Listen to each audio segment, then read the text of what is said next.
छठ का नाम छठ क्यों पड़ा? ये बहुत सी स्टोरीज हैं, अलग अलग तरीके से सुनाई जाती हैं, अलग अलग कल्चर्स में अलग अलग बातें की जाती हैं। छठ पूजा कहाँ कहाँ मनाई जाती है? अब देखेंगे जहाँ पानी वाटर बॉडी नहीं है, पानी के सोर्सेज नहीं है, वहाँ इवन अपने घरों में, अपनी कम्युनिटीज में, सोसाइटीज में क्रिएट किए जाते हैं वाटर बॉडीज, और उसके साथ वो इमोशनली कनेक्ट करते हुए छठ पूजा करते हैं। सनसेट के दौरान फास्ट को खोला जाता है खरना प्रसाद से, और जिसमें गुड़ की खीर होती है। मुझे ऐसा लगता है ये 4 दिन आपको कितनी सारी चीजें समझा जाते हैं। जब भी छठ पूजा का टाइम आता है तो एक अलग सी यूनिक सी एनर्जी का एहसास होता है पूरे वातावरण में, हवा में, हमारे इर्द गिर्द। कैसे बहुत साल पहले अगर मैं याद करूं तो मैं नोटिस करती थी कि इस दौरान आफ्टर दिवाली, जब ऐसा लगता था अब सब त्योहार खत्म, तो अचानक से एक त्योहार जागृत हो जाता है जहाँ पे बहुत से लोग बहुत कलरफुल, बहुत ब्यूटीफुल सी ड्रेसेस पहने हुए, एक बैम्बू की बड़ी सी बास्केट को हाथ में लिए हुए, उसके अंदर बहुत सारे फ्रूट्स, वेजिटेबल्स को कैरी करते हुए अपने सर पर कहीं ना कहीं ब्राइट कलरफुल कपड़ों में जा रहे दिखते थे। कुछ ग्रुप्स के अंदर कुछ गाना गाते हुए, सोलफुल सॉन्ग्स की आवाज में, या फिर तस्वीरों के बतौर बहुत प्यारी ग्लिम्सेस इस फेस्टिवल के नजर आते हैं, और ये हमेशा मुझे अट्रैक्ट करता था। ये टाइम है छठ का। बहुत प्यारी पिक्चर्स, बहुत प्यारी अपॉर्चुनिटीज, बहुत प्यारी अंडरस्टैंडिंग इस प्रथा की, इस त्योहार की आज शेयर करूंगी। I'm a mother, teacher, guide and a friend, and these are my life lessons. I'm Dr. Neeti Kaushik and welcome to my channel Nitty Gritty with Dr. Neeti Kaushik. और जानते हैं ये मैं आपसे क्यों शेयर कर रही हूँ? ये मैं आपसे इसलिए शेयर कर रही हूँ कि गए टाइम में मैंने कुछ स्पेसिफिकली रिलीजियस ओरिएंटेड इवेंट्स या गतिविधियां या ऐसे सेलिब्रेशंस मैंने शेयर की, चाहे वो नवरात्रास का हो, चाहे रथ यात्रा से रिलेटेड हो, या फिर शिवरात्रि से रिलेटेड हो। बहुत सा कंटेंट मैंने आप सबसे शेयर किया है, ब्लॉग्स के थ्रू किया है, वीडियोस के थ्रू किया है, और आपने उसको बहुत सराहा और बहुत प्यार दिया। तो बड़ी हिम्मत करके आज ये वीडियो आपके सामने लेकर आ रही हूँ। मैं जानती हूँ मैं छठ पूजा अभी तक तो नहीं करती आई हूँ, लेकिन उसको बहुत करीब से जाना है, समझा है। इसलिए नहीं कि सिर्फ पिक्चर्स में देखा, वीडियोस देखे, कलरफुल चीजें देखी, बल्कि बहुत से और कारणवश, जिसमें एक मेरी बहुत प्यारी फ्रेंड है जो कि बहुत प्यारी फोटोग्राफर हैं, और वो हमेशा छठ के दौरान बहुत अच्छे से सजी धजी, बहुत प्यारी ब्राइट कलरफुल पिक्चर्स और स्टोरीज शेयर करते हैं कि क्या क्या उस दौरान वो लोग करते हैं, परिवार में क्या करते हैं, एक साथ मिलकर समाज में क्या करते हैं, सब लोग मिलकर क्या करते हैं। तो वहां से मैं मोटिवेट हुई, तो मुझे लगा इस साल चलो एक वीडियो इसके लिए बनाई जाए। तो इस वीडियो में जो भी कंटेंट मैं आपसे शेयर करने वाली हूँ, अगर कहीं थोड़ी सी भी भूल चूक हो जाए, मतलब कुछ ऐसा बोल दूं जो शायद बिल्कुल चीजों से मेल खाता हुआ ना हो, तो उसके लिए मैं पहले से ही क्षमा प्रार्थी हूँ। तो मुझे माफ कर दीजिएगा। और हाँ, अगर मुझे और अच्छे से बता पाए कि और क्या क्या आप अपने रीजन में करते हैं जिसकी बदौलत मेरा ज्ञानवर्धन और हो, तो मुझे उसके लिए भी बहुत अच्छा लगेगा। तो वीडियो को बिगिन करते हैं। नमस्ते, welcome to nitty gritty with doctor Niti Kaushik. दिल से आभार, शुक्रिया इस चैनल को बहुत सा प्यार देने के लिए। तो इस वीडियो में हम कुछ चीजें डिस्कस करेंगे। जैसे सबसे पहले, ये त्योहार बहुत एंशिएंट है, मतलब इसका ओरिजिन कहते हैं 3000 साल पहले से है। दूसरी चीज, इसको सेलिब्रेट कैसे करते हैं, सारी कम्युनिटी एक साथ आती है, बहुत से लोग छुट्टी स्पेशली लेकर जाते हैं। और जब मैं स्कूल में थी तो छठ पर छुट्टी होनी शुरू हो गई स्कूल्स में, बिकॉज बहुत सारे लोग अपने प्रदेश जाते थे। इसके अलावा हर दिन, क्योंकि एक दिन का तो त्योहार है नहीं, 4 दिन का है, तो क्या क्या रिचुअल्स हर दिन के लिए होते हैं और कैसे उनके साथ हम अपने आप से, रिलीजन से और स्पिरिचुअलिटी से कनेक्ट करते हैं, ये सब हम समझेंगे। किस तरह से ग्रैटिट्यूड, डिसिप्लिन और साथ साथ सरेंडर, इन तीनों का एक मिला जुला भाव है और बहुत प्यारा सा भाव है। कहाँ से ओरिजिन हुआ? कहते हैं छठ पूजा का ओरिजिन तो थाउजेंड्स ऑफ ईयर्स पुराना है। क्योंकि किसकी पूजा की जाती है? सूर्य भगवान की, जिनके बिना हमारा अस्तित्व ही नहीं है। वेदों में भी कहा गया है कि कुछ बहुत से हिम्स हैं जो सूर्य भगवान के लिए हैं।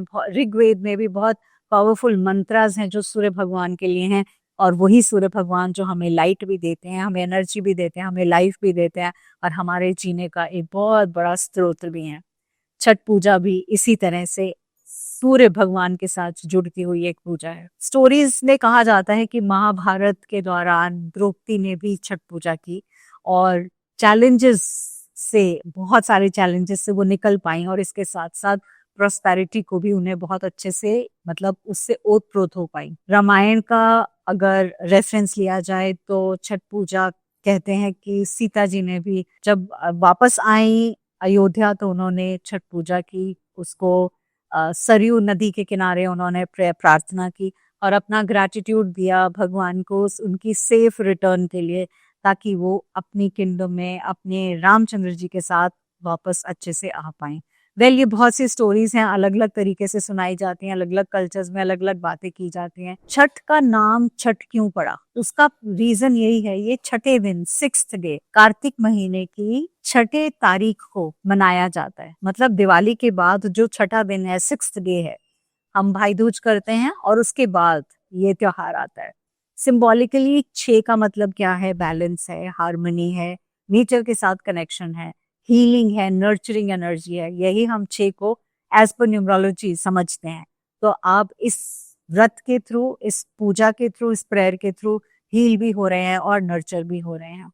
बहुत सिंप्लिसिटी का त्योहार है ये, बिकॉज कोई आप ऐसा नहीं देखेंगे बहुत बड़े बड़े ग्रैंड टेम्पल्स के अंदर मनाया जा रहा है या बहुत एक्स्ट्रावेजेंट रिचुअल्स किए जा रहे हैं, बहुत वेल्थ शोकेस की जा रही है। नहीं, ये एक सच्चा, सिंपल और नेचर से जुड़ने वाला एक त्योहार है। छठ पूजा कहाँ कहाँ मनाई जाती है? मुझे ऐसे कहना चाहिए आज के युग में तो हर जगह। मेन इसका हार्ट कहाँ पे है? बिहार है, झारखंड है या ईस्टर्न उत्तर प्रदेश में है। बट क्योंकि मैंने कुछ सालों से ये देखना शुरू किया कि हर एक त्योहार इंडिया के हर पार्ट में रादर वर्ल्ड ओवर मनाया जाता है, तो छठ भी मनाया जाता है। अब देखेंगे जहाँ पानी, वाटर बॉडी नहीं है, पानी के सोर्सेज नहीं है, वहाँ इवन अपने घरों में, अपनी कम्युनिटीज में, सोसाइटीज में क्रिएट किए जाते हैं वाटर बॉडीज और उसके साथ वो इमोशनली कनेक्ट करते हुए छठ पूजा करते हैं। नेपाल में भी तेराई रीजन में इस फेस्टिवल को बहुत प्यार से मनाया जाता है। इसके डिवोशन तो देखो अक्रॉस द बॉर्डर्स है। अब हम समझने की कोशिश करते हैं कि कैसे हर डे इस चीज को मनाया जाता है। तो हम सबसे पहले फर्स्ट डे की सिंप्लिसिटी पे जाते हैं, जिसको हम ये कहते हैं नहाए खाए, मतलब जहाँ डे ऑफ प्योरिटी बिगिन करती है। आप पानी में आप एक डिप लेंगे और वो जनरली रिवर होती है, पॉन्ड होता है, और आप साफ सुथरे पानी से नहा धो के और एक सिंपल सात्विक भोजन ग्रहण करेंगे। वो मील कैसी होगी? जनरली चावल होते हैं, पेठे की सब्जी होती है, सिंपल करी, सिंपल दाल। वो खाना जो बिना लहसुन प्याज, मतलब कोई भी तामसिक भोजन नहीं होता, बहुत ही सात्विक भोजन होता है जो सब मिलकर खाते हैं और यहाँ से उनकी एक स्पिरिचुअल जर्नी या प्रैक्टिस बिगिन होती है। डे 2 बनाया जाता है खरना, यानी ये एब्सोल्यूट फास्टिंग है। जहां मैं सोचती थी सिर्फ करवा चौथ का ही एक फास्ट है जो डिफिकल्ट है, मुझे लगता है इससे डिफिकल्ट शायद और कोई फास्ट नहीं है। अगर ऐसे इससे ज्यादा भी कोई डिफिकल्ट फास्ट है तो आप मुझे कमेंट बॉक्स में आकर बताइएगा कौन सा फास्ट इससे भी ज्यादा डिफिकल्ट है। सेकेंड डे जब हम खरना की बात करते हैं तो जितने भी डिवोटीज हैं वो स्ट्रिक्ट फास्ट करते हैं, मतलब सूर्य उदय से सनसेट तक पानी भी नहीं पीते। सनसेट के दौरान फास्ट को खोला जाता है खरना प्रसाद से, और जिसमें गुड़ की खीर होती है, जैगरी के साथ चावल बनाते हैं, या फिर चपाती होती है जिसमें थोड़ा सा घी, थोड़े से फ्रूट्स मिला के ये लिया जाता है। ये प्रसाद की बतौर लिया जाता है। इसको प्रसाद लेने के बाद हम आते हैं और स्ट्रिक्टर फॉर्म में, और इसके बाद नेक्स्ट जो स्ट्रिक्टर डे आता है वो है डे 3। डे 3 को संध्या अर्घ देते हैं, यानी सूर्य को, ढलते हुए सूर्य को अर्घ दिया जाता है। और ऐसे में जो व्रती है ऑब्वियसली पूरा दिन बिना खाए पिए रहेंगे ही, लेकिन वो शाम की तैयारियां शुरू हो जाती हैं। बहुत सादगी से सिंपल पकवान बनते हैं और अपने फैमिली मेंबर्स के साथ मिलकर घाट पे जाया जाता है। अब ये भले ही रिवर का घाट हो या जहाँ पे भी पॉन्ड की तरह से अरेंजमेंट की हुई है, जहाँ हमें ऑफरिंग्स के लिए यानी अर्घ जो देते हैं उसको बहुत केयरफुली एक बैम्बू की बास्केट तैयार की जाती है, जिसको सूप भी कहते हैं, फाइन बैम्बू स्ट्रिप से बनी होती है। उसके अंदर सारा सामान डाला जाता है, भले ही वो जैगरी है, भले ही आटे की और गुड़ की जो मिठाई बनती है जिसको ठेकुआ कहते हैं, बहुत बहुत ही टेस्टी होता है। प्लस इस तरह से बहुत सारे व्यंजन और फल और सब्जियां सब एक साथ इकट्ठी की जाती है और सब शाम को घाट पर पहुंचते हैं। अर्घ में इन सब के साथ कोकोनट भी होता है, बनानास भी होते हैं, एप्पल्स भी होते हैं और ग्रेप फ्रूट जिनकी बात मैंने की थी वो भी, या कोई सा भी सिट्रस फ्रूट या कोई भी सीजनल फल जरूर होता है। अपने परिवारजनों के साथ घाट पे आप उन्हें देखेंगे वेस्ट तक के पानी में खड़े होते हैं, रिवर में या पानी के सोर्स में, और सबकी प्रॉस्पेरिटी के लिए, सबकी गुड हेल्थ के लिए, फैमिली की वेल बीइंग के लिए दुआ मांगी जाती है। और उस सूर्य को जो कि अस्त हो रहा है, उससे सब प्रे करते हैं कि परिवारजनों में खुशहाली बनी रहे। और वो जो सॉन्ग्स हैं इतने खूबसूरत लगते हैं, और वो जो पिक्चर्स हैं बहुत ही प्यारी दिखती हैं। इसके बाद फास्ट तो कंटिन्यू रात भर भी होता है, बिकॉज ये आपकी टेस्ट करता है विल पावर, ये टेस्ट करता है सरेंडर, ये टेस्ट करता है डिवोशन। अब आते हैं डे 4 पे, और ये जब सवेरे सूर्य उग रहा है, उगते हुए सूर्य को, राइजिंग सन को लास्ट अर्घ दिया जाता है, ये डिवोशन है। तो सबके सब लोग सवेरे उगते हुए सूर्य के साथ होते हैं, मतलब उससे पहले ही घाट पर आ जाते हैं, और जो फर्स्ट रे सन की दिखती है उसको अपने जीवन में उतारते हैं, प्रे करते हैं, हाथ जोड़कर भगवान से प्रार्थना करते हैं एक अच्छी बिगनिंग की, एक होप की, एक रिन्यूअल की।